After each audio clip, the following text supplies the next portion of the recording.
Bom dia a todos. Feliz Páscoa. Feliz Páscoa. Hoje é domingo. Raiou um novo dia. A nossa esperança se renovou, as misericórdias do Senhor se renovaram. Nós temos... A Páscoa é a data principal do calendário cristão. Jesus ressuscitou. Eu quero convidar você a abrir a sua Bíblia no Evangelho de Jesus, segundo escreveu João, no capítulo 3. São João, capítulo 3. João 3, um versículo que ninguém conhece, acho que ninguém nunca nem ouviu nenhuma mensagem sobre esse texto. Um texto difícil. Quero convidar você a abrir a sua Bíblia em João 3:16.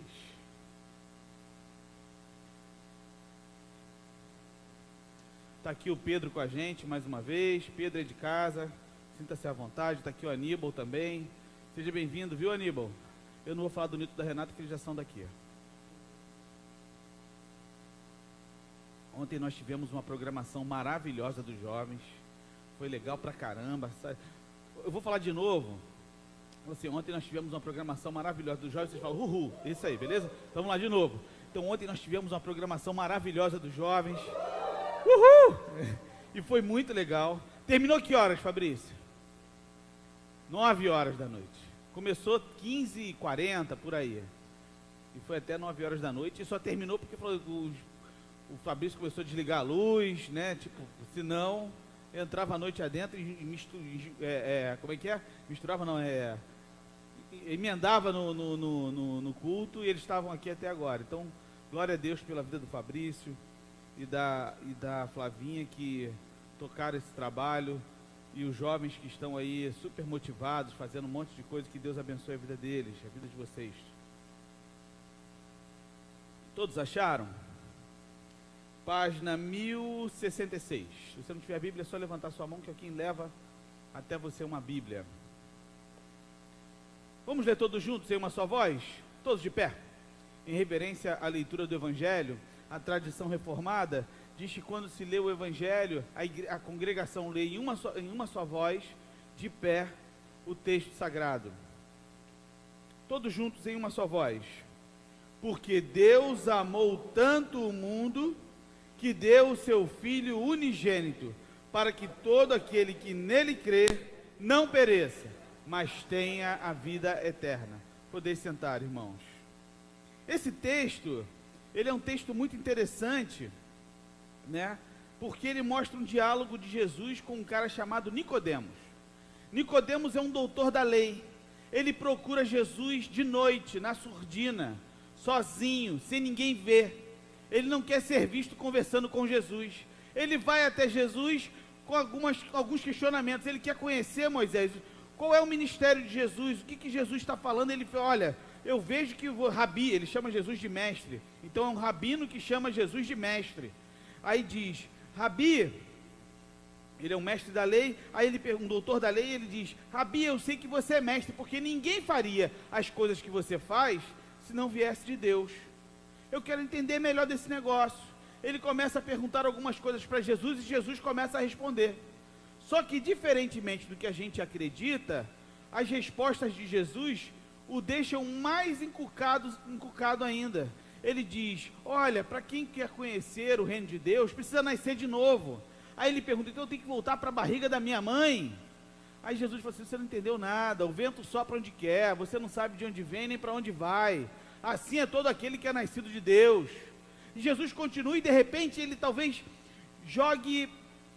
fale a expressão, ou melhor, as palavras mais impactantes de todo o Evangelho, que resume toda a trajetória de Jesus, o seu ministério.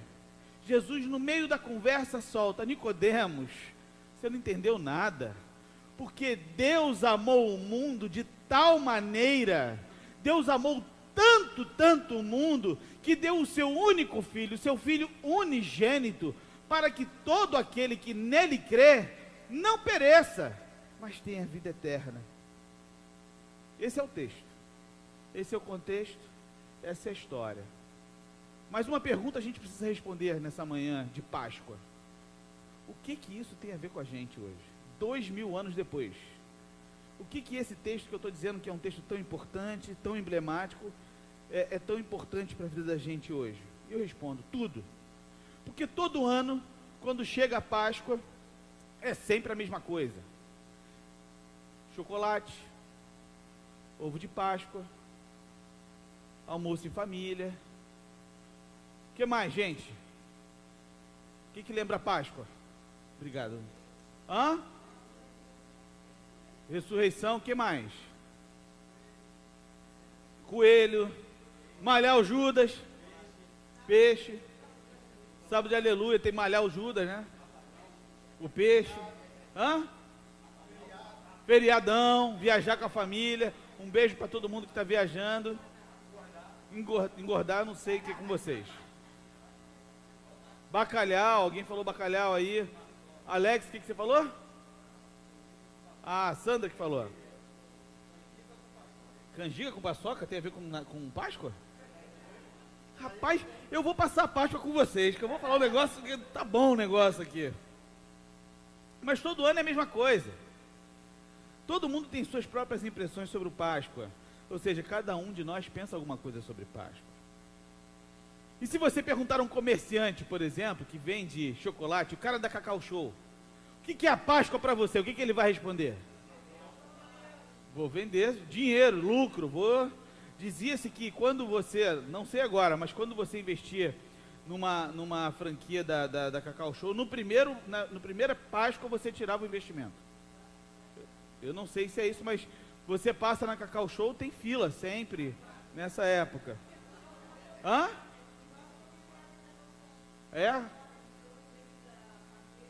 Você está fazendo comercial da Cacau Show na sua casa, entendi.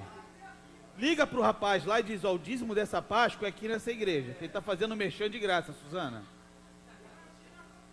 Imagina Copenhague.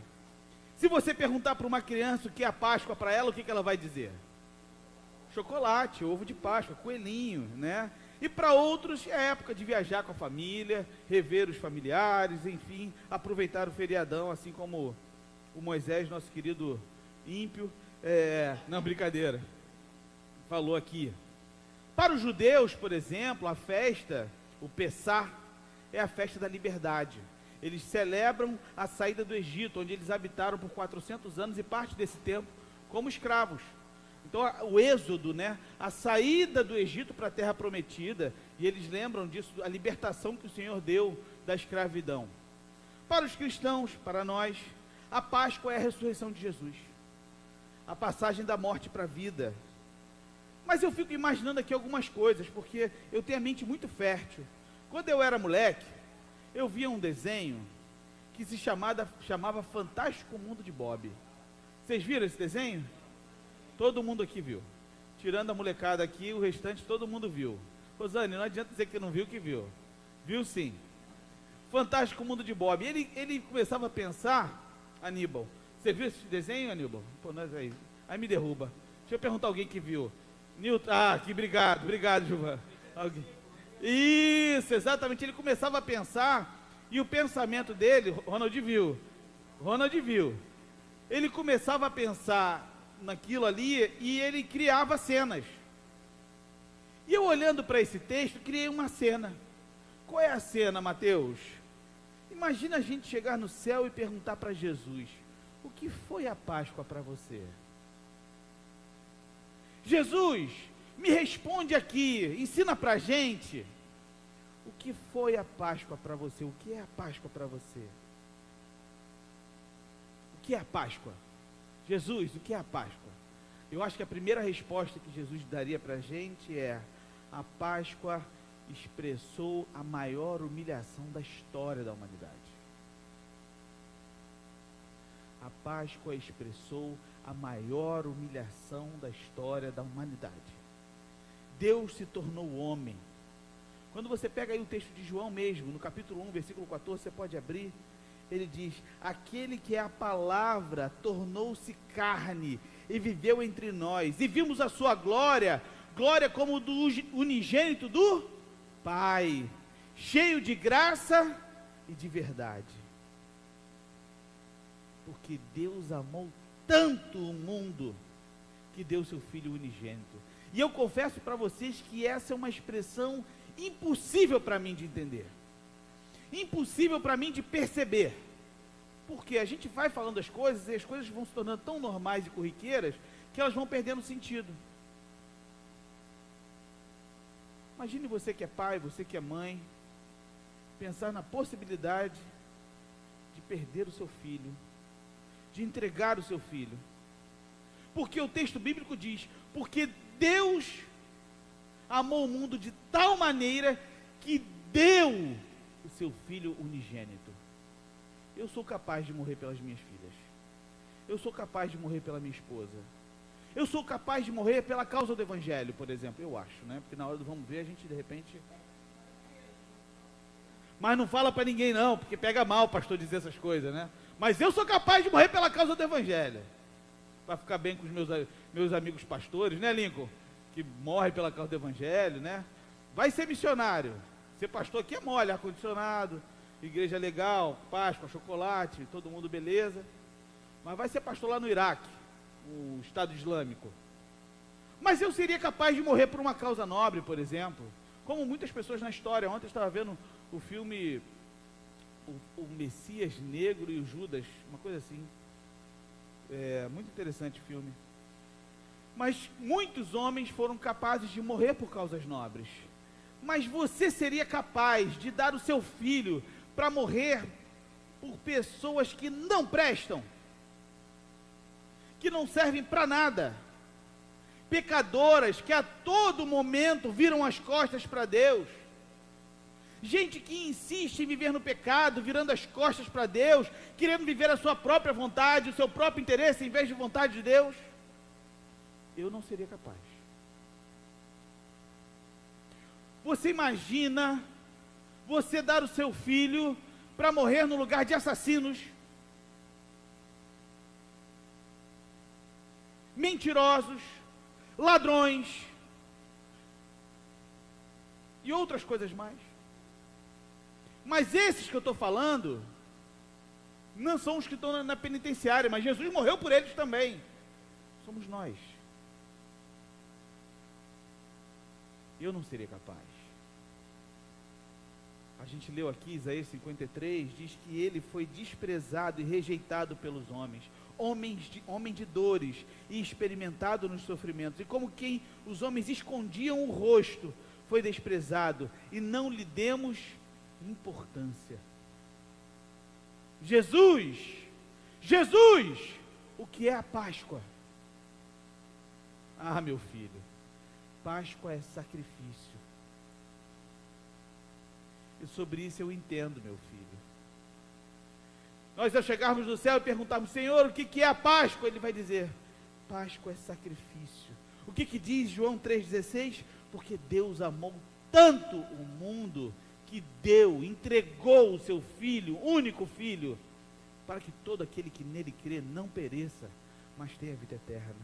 Em seu amor, Deus viu a humanidade perdida, largada ao acaso, andando de maneira errante. E está descrito isso lá em Romanos 3. Abra aí a sua Bíblia. Você que está em casa, abre aí também. Romanos 3, do versículo 10 ao 18. Página 1139. Como está escrito, não há justo nenhum sequer. Não há quem entenda. Não há quem busque a Deus.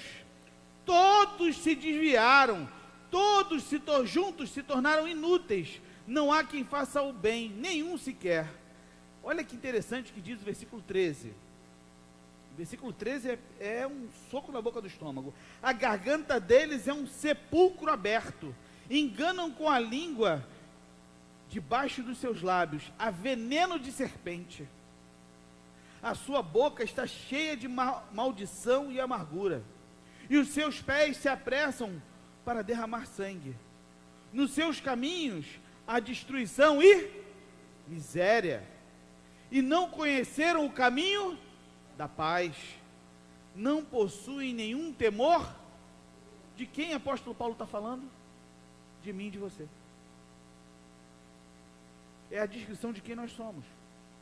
Nós merecemos a morte, e a morte mais maldita possível, mas o castigo que nos traz a paz estava sobre ele, e sobre as suas feridas fomos sarados. Aleluia! Não existe mais condenação sobre mim. Ele levou sobre si as minhas condenações. O meu pecado estava sobre ele, e sobre as suas feridas eu fui sarado. Aleluia! Mais do que isso, através do amor de Deus, do amor de Jesus, Deus redimiu a humanidade perdida. Gálatas, capítulo 4, versículos 4 e 5 diz: vindo, porém, a plenitude dos tempos, Deus enviou o seu Filho, nascido de mulher, nascido debaixo da lei, para resgatar os que estavam debaixo da lei, a fim de que recebêssemos a adoção de filhos. Adoção de filhos. Deixa eu te falar uma coisa aqui. A adoção não requer nada em troca. A criança que é adotada, ela não levanta a mão e diz assim: eu quero ser adotada. Não, os pais escolhem a criança. Tem o processo todos, né, enfim, mas os pais, num determinado momento, entram numa fila de adoção, hoje em dia, né, antigamente, as pessoas iam ao orfanato, buscavam, pegavam uma criança, levavam para casa e tomavam para si. Mas percebam só, a adoção é uma iniciativa de quem quer adotar. Se quem não quiser adotar, não o quiser por própria vontade, o filho jamais será adotado. Deus quis nos adotar, Ele nos procurou, Ele nos trouxe para a sua luz, por sua própria iniciativa de nos adotar. Ele precisava nos adotar, porque Deus sofre de um amor incorrigível. Ele não consegue se corrigir, Deus não tem jeito. Ele nos ama tanto que resolve nos amar com uma misericórdia sem fim. Porque Deus amou o mundo de tal maneira que deu o seu Filho unigênito, para que todo aquele que nele crer não pereça, mas tenha vida eterna. Jesus me diz o que é a Páscoa. Ah, meu filho, a Páscoa é a maior demonstração do infinito amor de Deus. A Páscoa é a maior demonstração do infinito amor de Deus. Porque Deus amou tanto o mundo, que deu o seu Filho unigênito, para que todo aquele que nele crê não morra, não pereça, mas tenha vida eterna. Mas você pode me perguntar: como é esse amor? Aí Jesus vai nos responder: esse amor, em primeiro lugar, é um amor gracioso. E o que é um amor gracioso? É um amor que não requer nada em troca. Não requer o nosso dinheiro, não requer a nossa devoção, não requer os nossos bens, não requer nada. Não requer a nossa vida. A única coisa que faz com que esse amor seja efetivo na nossa vida é a graça de Deus. Favor imerecido, graça. Quantas vezes, pensa aqui comigo, você sequer se lembra da existência de Deus no seu dia a dia? Passa o dia sem ler a Bíblia, sem estudar, a semana inteira vivendo, como diz o Lincoln, qualquer nota serve. Vai vivendo. Suas preocupações, o seu dia a dia, suas vontades, suas metas, seus objetivos, e nem está aí para Deus. Mas se alguém perguntar: Deus te ama, o que você responde?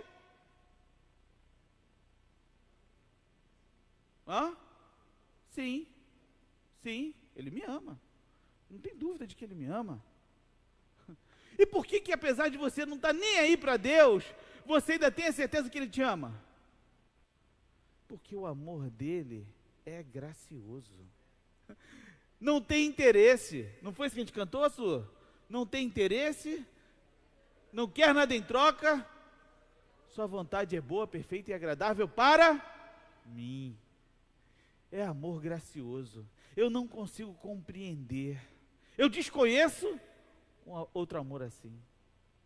Aí ele vai dizer para a gente: meu filho, o meu amor por vocês não é só gracioso, é um amor incondicional. Talvez você seja do tipo que acredite que Deus não te ama, porque é possível que isso aconteça com você. De repente isso está acontecendo agora com você, aqui, sentado, ou que está me assistindo agora. Você duvida que Deus te ama, porque você está passando por provações, por situações difíceis da sua vida, e você deve estar duvidando do amor de Deus. Ou de repente você é um ateu. Eu conversando com um amigo ateu, eu disse para ele, não, essa coisa de igreja, de Deus, isso não existe, aquela história toda, ele falando, e eu disse para ele: meu amigo, meu irmão, você pode não acreditar que ele existe, você pode desdenhar de Deus, falar qualquer coisa sobre ele, mas ainda assim, Deus vai continuar te amando, porque não depende de você. O amor de Deus só depende dele. Ele resolveu me amar. Páscoa é a maior demonstração do infinito amor de Deus. Domingo, hoje, a gente pode celebrar, porque essa foi a maior demonstração do infinito amor de Deus. Um Deus que ama incondicionalmente, e Ele vai continuar te amando. Paulo, escrevendo a Timóteo, na sua segunda carta, no capítulo 1, versículo 9, diz: Ele que nos salvou e nos chamou com uma santa vocação, não em virtude das nossas obras, mas por causa da sua própria determinação e graça. Esta graça nos foi dada em Cristo Jesus, desde os tempos eternos. Caramba, esta graça nos foi dada desde os tempos eternos. A palavra aqui, no grego, aplicada por Paulo para falar a Timóteo sobre tempos eternos, significa um tempo fora do tempo, fora da cronologia. Por isso não tem a ver com a nossa história, com o nosso caminho, não tem a ver com quem a gente é, tem a ver com quem Deus é, e Deus é amor. Amor infinito, incondicionalmente. Ele nos ama por um motivo, desde os tempos eternos, desde antes da fundação do mundo, Ele já te amava, e Ele nos ama apenas por um motivo, pelo seu próprio amor. Ele nos ama porque Ele nos ama. Essa é a única justificativa. Mas Jesus, o que é a Páscoa? Páscoa é doação, que deu o seu Filho unigênito. Páscoa é doação. Deus entrega seu único Filho para que eu e você não pereçamos, para que não haja mais condenação sobre nós, para que o pecado não tenha mais poder sobre nós, porque o sangue de Jesus nos purifica de todo o pecado. É muito interessante falar sobre isso. Eu estava essa semana, foi sexta que a gente se encontrou? Ou foi quinta? Sexta-feira, estava conversando com o Alex e o Moisés aqui na igreja, e eu estava falando sobre o mistério da justificação. Qual é o conceito da justificação, da doutrina da justificação? É você acreditar, presta atenção aí, vou falar que nem o Lincoln, depois vai perguntar, como é que é, Lincoln? Fica ligado, depois, como é que é? Não vai saber, né? Então presta atenção aqui. A justificação significa que os pecados do passado foram perdoados, os pecados do presente e os pecados do futuro já foram perdoados em Cristo Jesus. Ele se fez justo e justificador, por amor a mim e por amor a você. Em 2 Coríntios, capítulo 5, versículo 19, está o versículo um dos mais lindos da Bíblia, que eu gostaria que você marcasse na sua Bíblia. Abra aí, ó, na arca, grifa, bota neon, faz tudo, o que você puder, tipo assim, lê isso todo dia, que é lindo, maravilhoso. Diz assim: Pois Deus estava em Cristo, reconciliando consigo mesmo o mundo, não levando em consideração, não levando em conta as transgressões dos homens, e nos encarregou da mensagem de reconciliação. Deus estava em Cristo, reconciliando consigo mesmo o mundo. Páscoa é um tratado de paz de Deus com a humanidade. Aleluia. Deus estava em Cristo, reconciliando consigo mesmo o mundo. Eu estou reconciliado com Cristo. As minhas transgressões não foram levadas em conta. Eu gosto muito de filme. E tem um filme, se você puder ler o livro é melhor ainda. Mas se você puder, não quiser ler o livro, tem um filme chamado As Crônicas de Nárnia. As Crônicas de Nárnia, o primeiro deles que foi lançado, que não está na ordem segundo os livros, chama-se O Guarda-Roupa. Me ajudem aí, gente. Como é que é? Não é isso não. É Guarda-Roupa, Feiticeira e o Leão. É nessa ordem, é o que aparece primeiro. Então é o Guarda-Roupa, a Feiticeira e o Leão. São os que aparecem. Eu sei porque eu errava também, Mateus, aí me deram essa dica, ó, o que aparece primeiro no filme. Então ele entra no Guarda-Roupa, aparece a Feiticeira e depois aparece o Leão. E conta a história de Edmundo. É um conto juvenil e foi escolhido como o conto juvenil mais importante do século passado. E ele conta a história de Edmundo. Edmundo entra no guarda-roupa e vai para uma terra mágica, Nárnia. Chega lá, Gilvan, e ele encontra a feiticeira branca. A feiticeira branca diz assim: olha, se você me disser onde estão seus irmãos, os filhos de Adão, porque havia uma profecia de que um dia os filhos de Adão apareceriam em Nárnia, Fernando, e quebraria a magia eterna, e restauraria a magia eterna, que é a profecia da magia eterna. E Edmundo, para Edmundo é ofertado ser um príncipe em Nárnia. Para Edmundo é ofertado tudo de bom e do melhor, os manjares. Ele adorava manjar turco, e ela faz o manjar turco e dá para ele, Márcio. E assim ele vai falando, e ele diz assim: se eu aceitar a sua oferta, eu vou reinar sobre Pedro, porque Pedro era o irmão mais velho dele. Ele diz: eu vou reinar sobre Pedro. Ela diz: você vai reinar sobre todo mundo, Edmundo. Você vai ser dono disso aqui tudo, você vai mandar em tudo. Ele diz: eu vou mandar até no Pedro. Ele vai mandar até no Pedro, que era o irmão mais velho dele. Aí ele diz: eu quero. E ele cagueta os irmãos. E aí, depois que ele conta tudo, ele trai os irmãos. A feiticeira branca leva ele para a cadeia. Os irmãos conseguem entrar também na terra mágica de Nárnia e descobrem o que aconteceu com seu irmão e vão tentar resgatá-lo, mas não conseguem. Até que a magia eterna diz que haveria um tempo em que Aslan, um leão, voltaria e venceria a feiticeira branca e deixaria de ser inverno eternamente em Nárnia. Aslan aparece, resgata Edmundo, leva Edmundo para o seu acampamento, porque eles estavam se preparando para a grande batalha contra a feiticeira branca. Mas a feiticeira branca aparece com seu exército e vai até o acampamento de Aslan. E aí, João, ela pede para ter uma reunião com Aslan. Vão até a tenda de Aslan. Entram os dois, a feiticeira e o leão. Depois de um tempo, todo mundo apreensivo do lado de fora. O que vai acontecer? Qual vai ser o resultado disso? A feiticeira sai da tenda, Yuri. E ela vira para Aslan e diz assim: não se esqueça do que diz a magia eterna. E ele dá o que leão faz? Ruge. Obrigado, gente. Eu ia falar dar um urro. Né?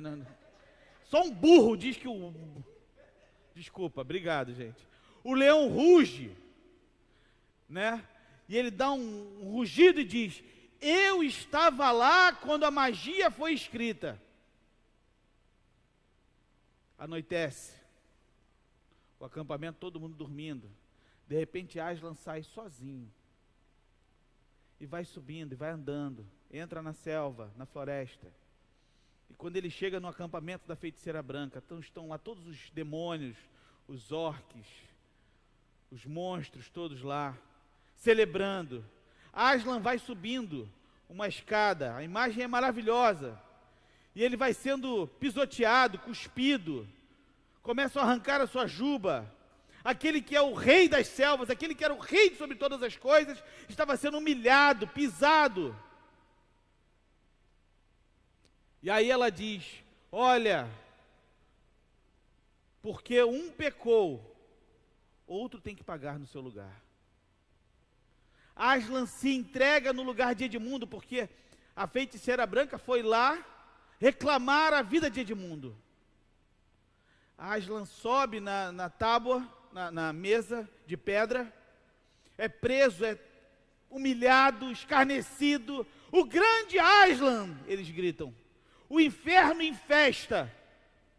O grande Aslan estava ali rendido, Yuri, sem ter o que fazer, nem para onde ir, amarrado, pisoteado, humilhado, entregue voluntariamente, e ela vai com o punhal e mata Aslan.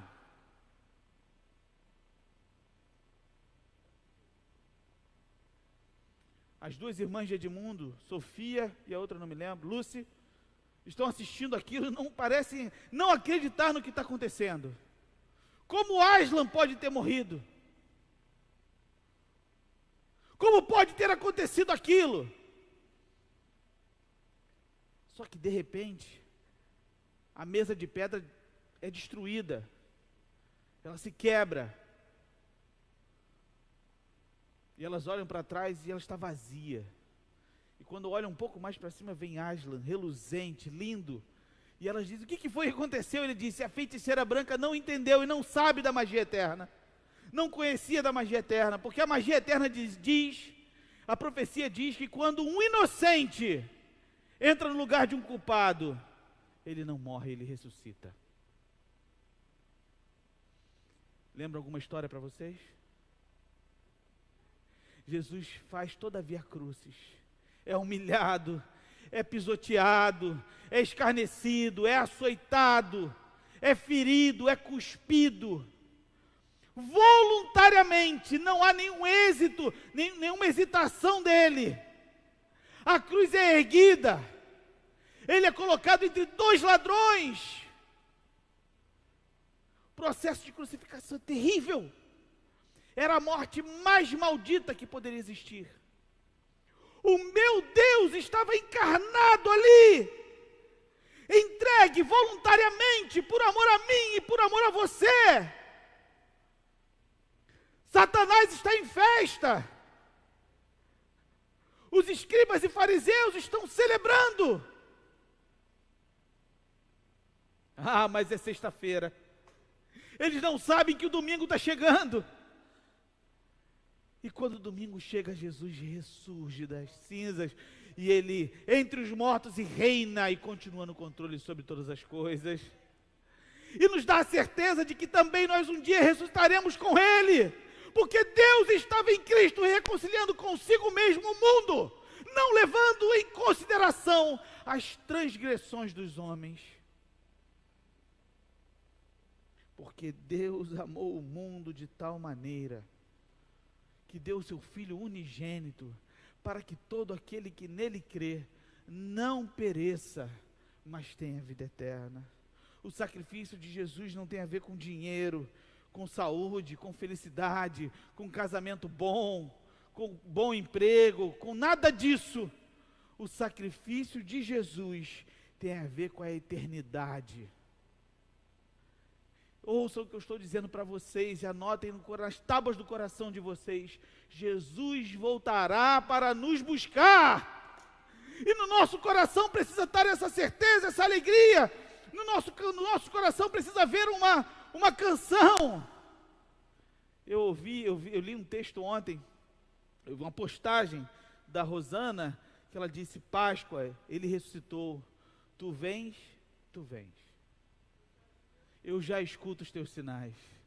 Eu e você precisamos estar cantando o seguinte: tu vens, eu já escuto os teus sinais. Eu posso dizer com toda certeza absoluta que Alceu Valença foi inspirado pelo Espírito Santo para cantar sobre isso. Ele podia estar falando sobre outra coisa na sua cabeça, mas ele não sabia que ele estava falando sobre algo mais sublime e maior, que é a volta de Jesus para nos buscar. Essa é a missão de Jesus, se entregar por pecadores.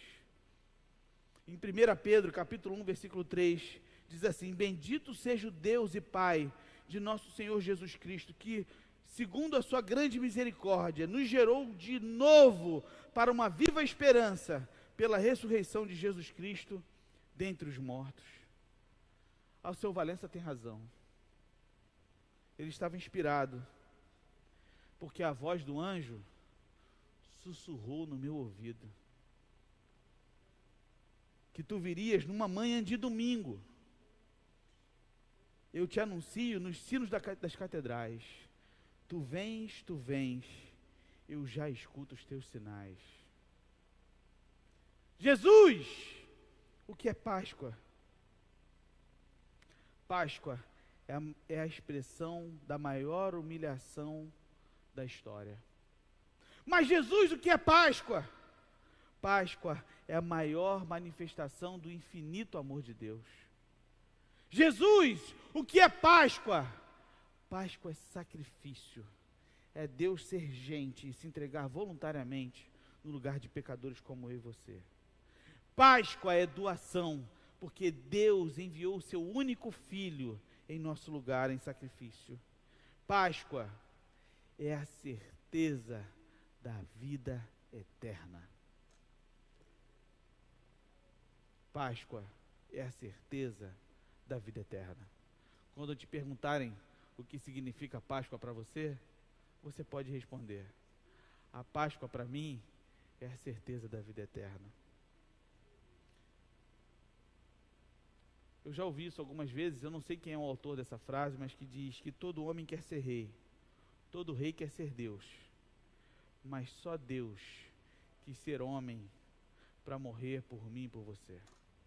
Porque Deus estava em Cristo, reconciliando consigo mesmo o mundo, não levando em conta as nossas transgressões. Que Deus nos abençoe, em nome de Jesus. Vamos orar?